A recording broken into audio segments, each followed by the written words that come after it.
द्रव्य और भाव की निमित्त नैमित्तिकता का उदाहरण देते हैं। इस पर भी प्रकरण आया। भाव का द्रव्य के साथ नैमित्तिक संबंध है। भाव को द्रव्य का आलम्बन होता है। द्रव्य के बिना भाव नहीं होता, इसलिए भाव के त्याग के लिए द्रव्य का त्याग अनिवार्य होता है। जहाँ द्रव्य का त्याग किया जाए वहाँ भाव का त्याग हो जाता है। ये ऊपर कहा था, बात तो गंभीर थी। आत्मा की राग के प्रति अकारकता सिद्ध की थी और ये बताया था कि राग नाम का भाव हमेशा ही पर निमित्तों के होने पर होता है और आत्मा ऐसा पदार्थ नहीं है कि जो किसी के होने पर हो और किसी के होने पर उसका काम हो। ऐसा आत्मा नहीं है। तो जो काम किसी के होने पर होता हो वो आत्मा का नहीं, वो आत्मा का निज कार्य, असली कार्य, वास्तविक कार्य नहीं है। होता तो है वो आत्मा में, लेकिन आत्मा होने पर भी क्योंकि उसके लिए अन्य की जरूरत होती है और आत्मा अन्य की जरूरत के स्वभाव वाला नहीं, इसलिए अन्य के होने पर होने वाला कार्य वो आत्मा का स्वाभाविक कार्य नहीं हुआ। तो इससे क्या हुआ कि आत्मा उस अस्वाभाविक कार्य से न्यारा सिद्ध हुआ। राग आदि वे अस्वाभाविक भाव हैं। स्वभाव से अर्थात परम निरपेक्ष, अन्य के अवलंबन के बिना होने वाले भाव नहीं हैं, लेकिन अन्य के अवलंबन से होते हैं और आत्मा निरावलंबी तत्व है।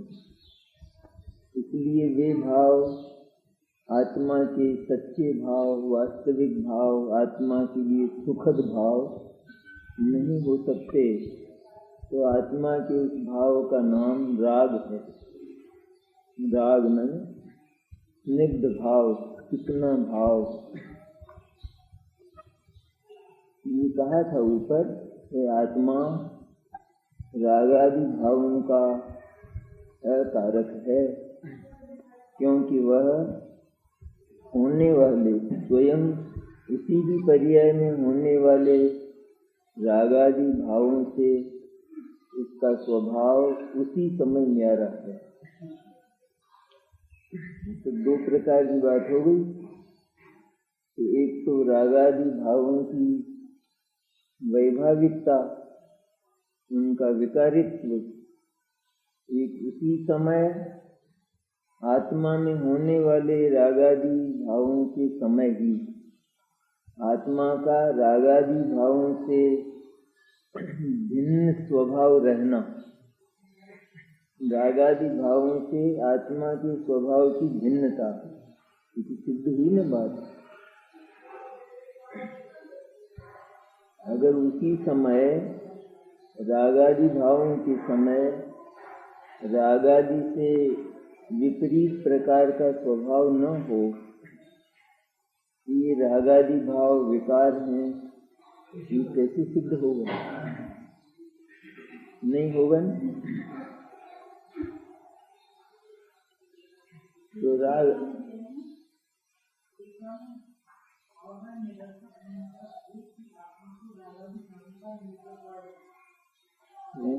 टीका में या भावार्थ में?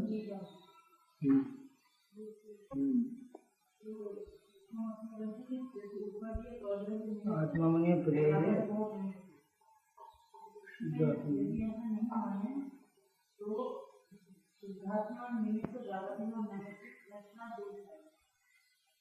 हाँ, ऐसा दोष आएगा। जो रागादि भावों के त्याग के लिए परद्रव्य के त्याग का उपदेश दिया जाता है, तो वो क्यों दिया जाता है? क्योंकि रागादि भाव परद्रव्य से जुड़े हुए हैं, उनके आलम्बन परद्रव्य हैं, वे परद्रव्य के बिना नहीं होते। दोनों न्यारे न्यारे होने पर भी इस तरह जुड़े हुए हैं कि दोनों को न्यारा करना अशक्य है। क्या? परद्रव्य और राग ये दोनों न्यारे न्यारे हैं, लेकिन इस तरह जुड़े हुए हैं कि एक का अभाव करने पर दूसरे का अभाव होता है। तो राग के त्याग के लिए परद्रव्य के त्याग का उपदेश दिया जाता है कि परद्रव्य का जब त्याग हो जाता है तो राग का त्याग हो जाता है। अगर यह वस्तु स्थिति न हो, अगर इस प्रकार की वस्तु स्थिति न हो, तो राग के त्याग का उपदेश निरर्थक होगा। किसने दिया राग के त्याग का उपदेश? ज्ञानियों ने, आचार्यों ने, ज्ञानियों ने दिया ना? यूं ही दिया है फालतू या कोई बात है? तो अगर राग का परद्रव्य से संबंध न हो, निमित्त नैमित्तिक संबंध न हो, राग परद्रव्य का आलम्बन नहीं रखता हो, राग परद्रव्य के सहारे न होता हो, राग परद्रव्य को विषय बनाता हुआ न होता हो, तो फिर राग के त्याग के लिए परद्रव्य का उपदेश नहीं दिया जाएगा।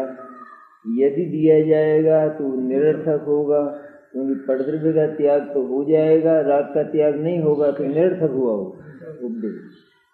लेकिन परद्रव्य के त्याग के साथ राग का त्याग होता है, इसलिए राग के त्याग के लिए परद्रव्य के त्याग का उपदेश दिया जाता है। तो यदि ऐसा न हो तो वो उपदेश निरर्थक होगा।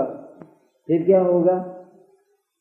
फिर आत्मा को ही राग का कर्तृत्व, राग का निमित्तत्व आ जाएगा। अर्थात जहाँ जहाँ आत्मा होगा वहाँ वहाँ राग होगा। तो राग दूर होगा? फिर कभी दूर नहीं होगा राग।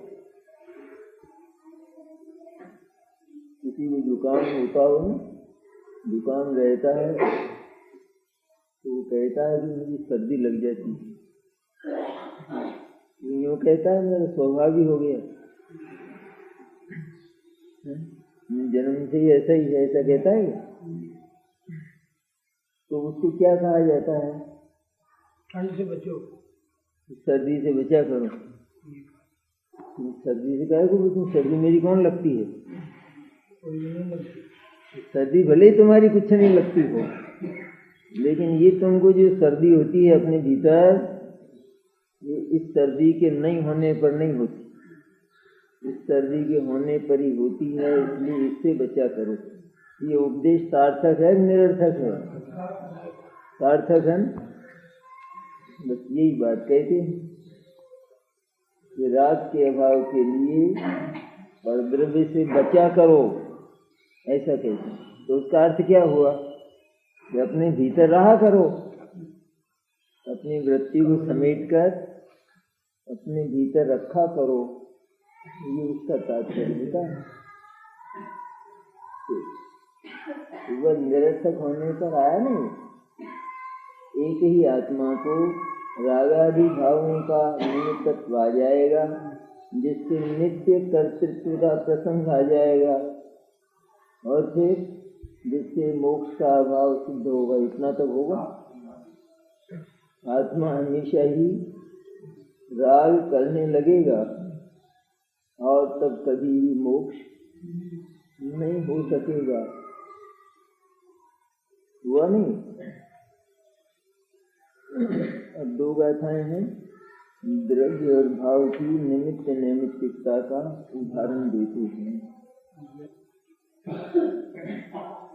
आधा कमाइया उगल दवस जे इने दोषा कहते तो वैनाई परदव गुणाउजे नित्यम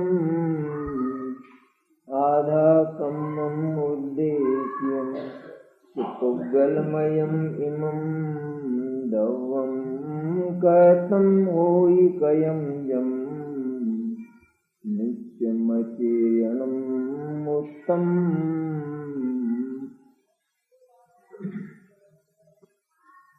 अधकर्म आदि जो यह उद्गल द्रव्य के दोष हैं, उनको ज्ञानी अर्थात आत्मा करता नहीं है। उनको ज्ञानी अर्थात आत्मा कैसे करे कि जो सदा परद्रव्य के गुण हैं। अधकर्म आया था ना, कहाँ है?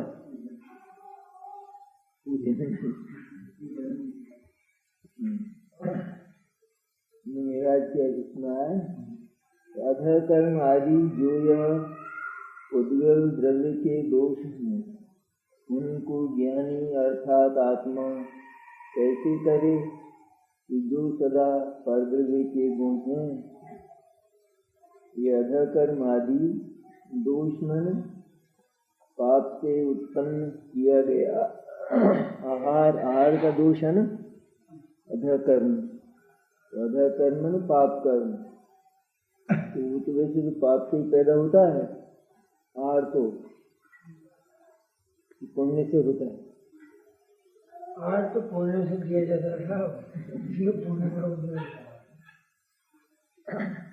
पर यहाँ क्या है, जो भोजन बनाया जाए तो उसमें कोई विशेष प्रकार की पाप क्रिया हो। उसको बनाने में, उसको बनाने के लिए कोई विशेष प्रकार की पाप क्रिया स्वीकार की जाए अथवा की जाए तो वो आधा कर्म दोष कहलाता है। सामान्य तो रोजाना भोजन बनता ही है, उसमें जो होता है पाप, 5 पाप तो गृहस्थ की बताई है। कौन से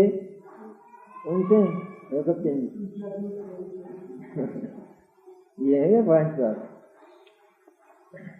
चूल्हा चक्की ओखली जाने क्या बता था। 5 पाप हैं गृहस्थ के, चक्की, ओखली, चूल्हा, बुहारी और पानी। सुने नाम? सुने। ये हमारे घरों में ही नहीं है तो कहाँ सुनेंगे?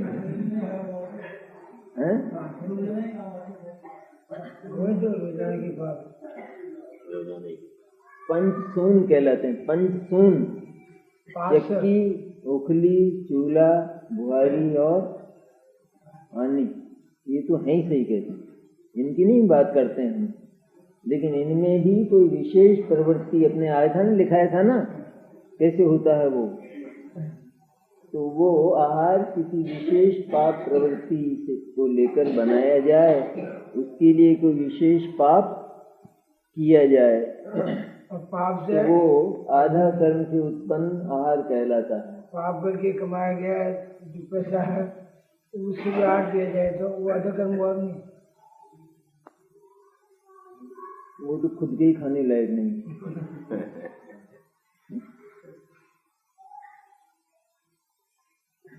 वो संपूर्ण ही पाप है, सारे ही पाप है।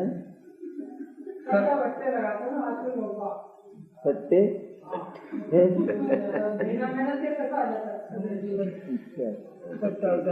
और बाकी तो सब ईमानदार से कमाते दिखते हैं।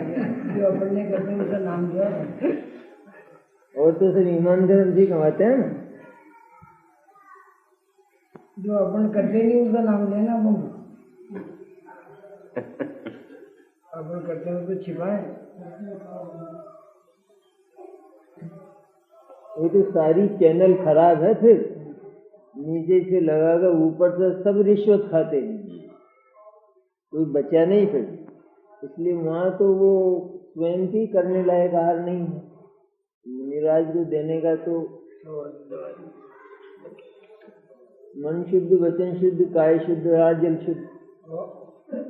सब शुद्ध है।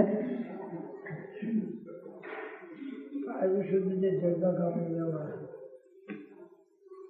अधः कर्म आदि जो यह पुद्गल द्रव्य के दोष हैं, उनको ज्ञानी अर्थात आत्मा करता नहीं है। उनको ज्ञानी अर्थात आत्मा कैसे करे कि जो सदा परद्रव्य के गुण हैं, ये भी वस्तु स्थिति। जो अधः कर्म आदि दोष पैदा होते हैं, जो पुद्गल द्रव्य की पर्याय हैं, उन पुद्गल द्रव्य की पर्यायों को आत्मा नहीं करता।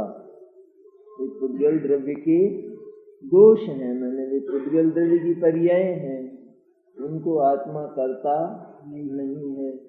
क्यों नहीं करता? कैसे करे?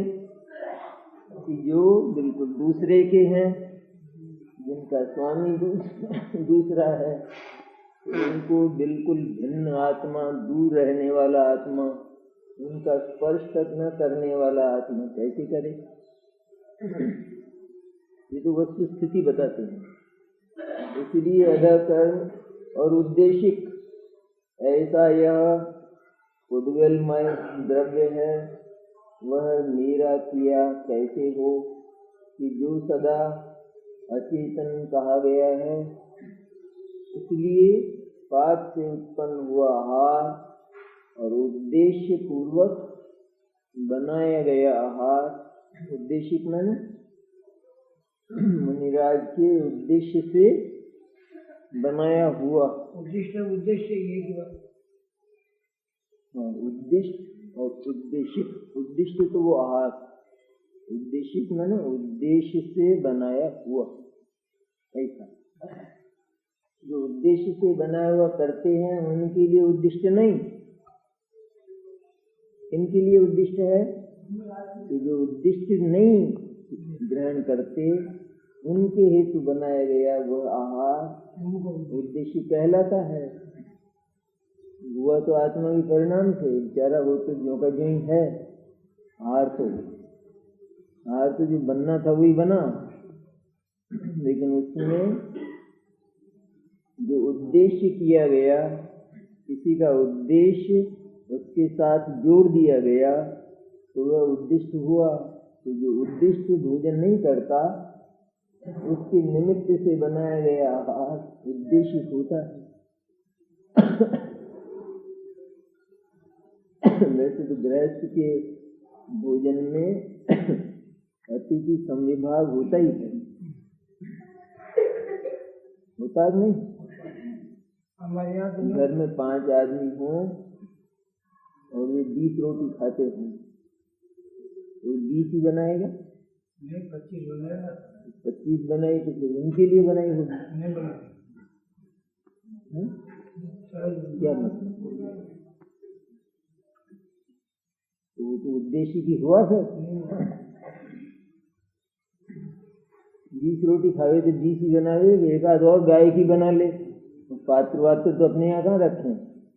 गाय की, कुत्ते की, कुत्ते को भी देते हैं जैनी, और गाय को भी देते हैं, क्योंकि अब पात्र तो और रहे नहीं, इसलिए जानवरी पात्र हुए।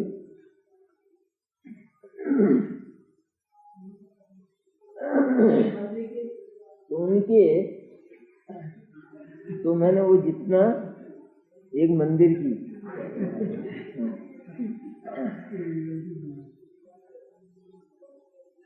तो ज्यादा बनाई तो उद्देश्य हुई नहीं हुई।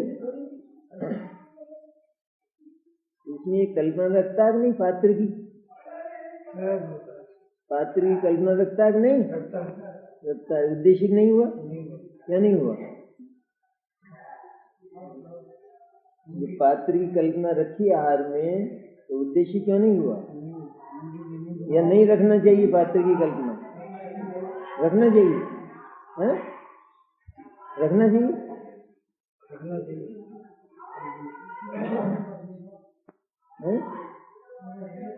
क्या रखा? तुम याद ही क्या रहा है? नहीं रखना चाहिए। देखो आपके तो रखना चाहिए, अपने आप बन जाती। ये आगे गिर गया। आपके ऊंची बातें करते हो।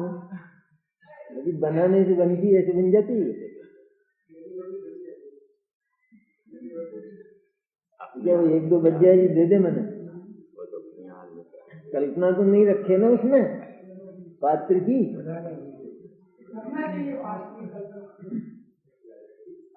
रखना चाहिए। अतिथि संभाग। अतिथि समीभाव श्रावक का गुण है कि नहीं? नहीं है। वैयावृत्ति उसका दूसरा नाम है, वैयावृत्ति। तो गुण है श्रावक का। इसमें मेरे घर कोई पात्र पधारे ऐसी कल्पना, तो पधारेंगे नहीं पधारेंगे, फोकट में पुण्य होगा, मुफ्त में। और वो रोटियां भी यही खाएगा खुद, क्या फेंकेगा?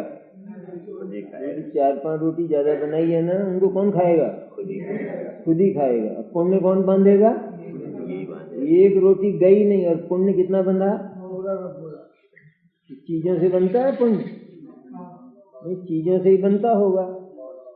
रोज ऐसा कर लो। उनको खुद खा भी गया और पुण्य भी कितना बांधा, स्वर्ग जाने जैसा।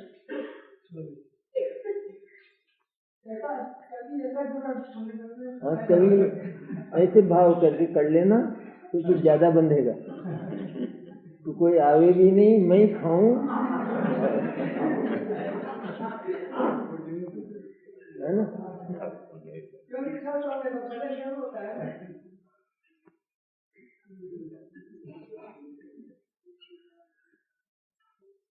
इसलिए अधर कर्म और उद्देशिक ऐसा यह पुद्गल द्रव्य में द्रव्य है जो मेरा किया नहीं होता, वह मेरा किया कैसे हो कि जो सदा अचेतन कहा गया है।